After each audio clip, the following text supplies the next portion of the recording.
อ้ประภาคาร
โอ้สบายเลยครับยอดสบายแล้ว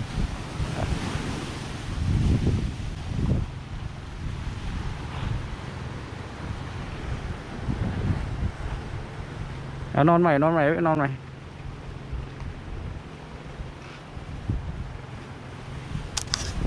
โอเคได้ครับ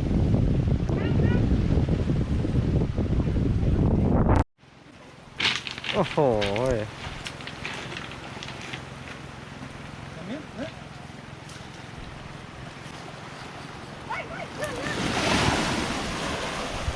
ต้องมาซ้ำว่ะ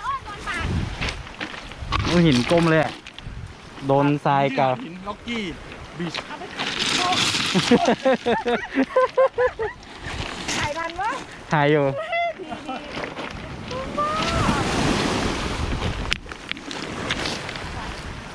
เดินได้ปะ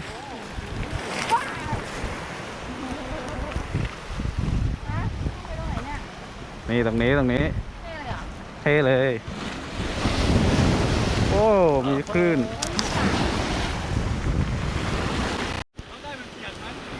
นี่ขึ้นทางนี้ขึ้นทางนี้ได้เนี่ยขึ้นไม่ได้หรอได้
ขาพิกนะ ขาพลิกเหรอ เบาๆเดินอย่างนี้แหละทางไหนเนี่ยอ๋อต้องอ้อม ต้องอ้อมเหรออ๋อใช่ใช่ใช่ใช่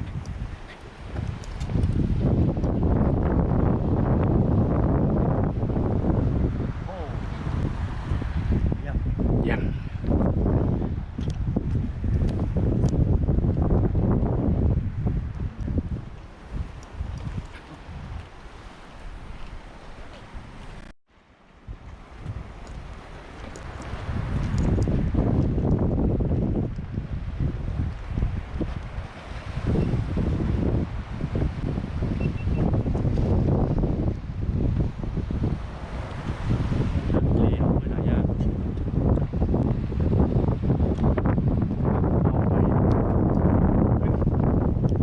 มาพาคานกันมาเพื่อสิ่งนี้เดี๋ยว150 บาทเพื่อสิ่งนี้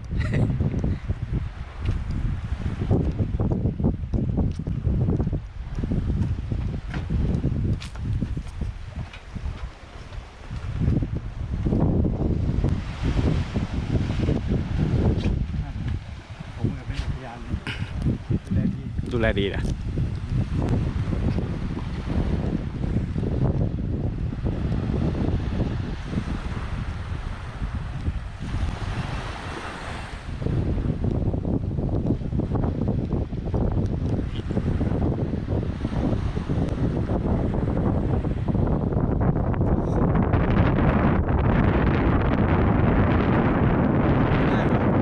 ทั้งไหนทั้งไหนทั้งไหนเลย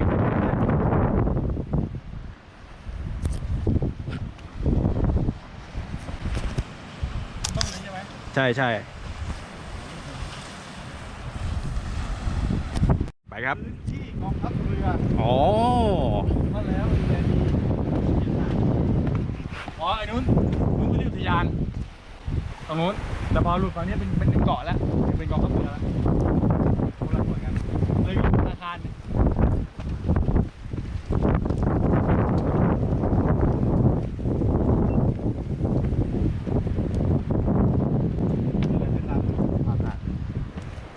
ปีนหน่อย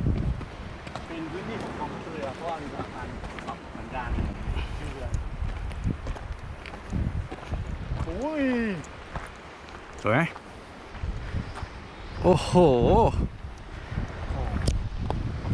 ได้คิวเป็นต่อโอ้ย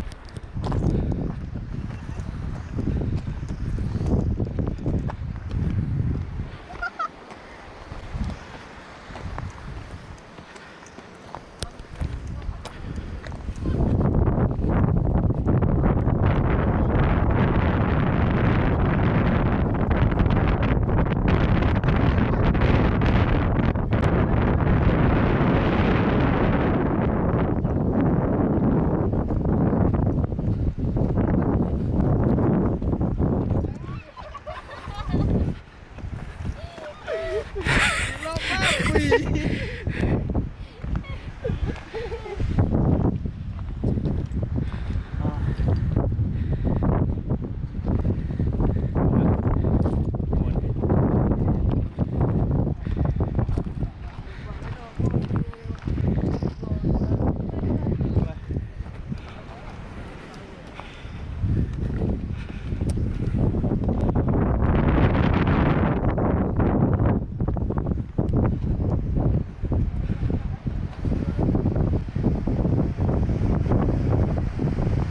ไม่อยากไปลึกเลย ครับพี่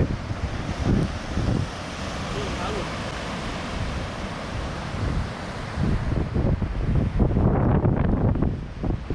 โอ้ตรงนั้นเป็นแอ่งเลย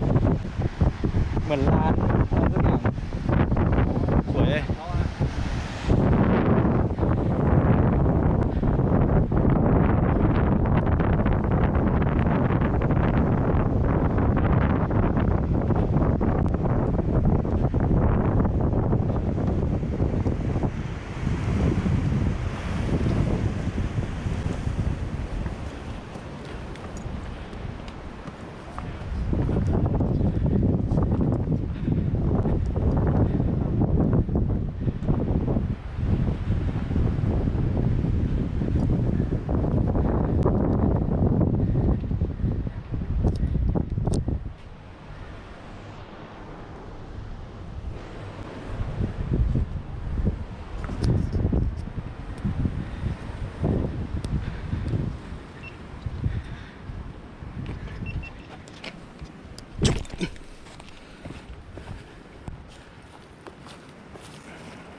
สุด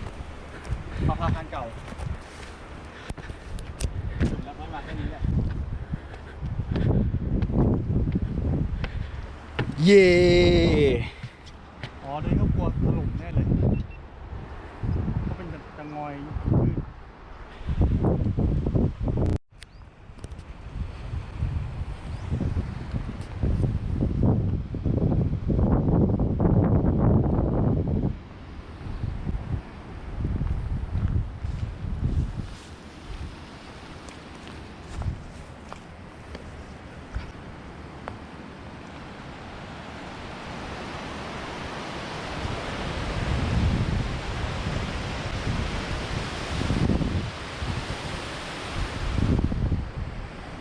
ไม้นะไม้แหย่ไม้แบบนี้ ใบก็กล้อง360ยื่นไปเลย ใช่ อ่ะสักรูปแต่ว่าที่กล้องไม่เหมือนตัวถ้าเป็นดาราไม่มีใครถึงกล้องมันจะ มันต้องอยู่ที่แมวแล้ว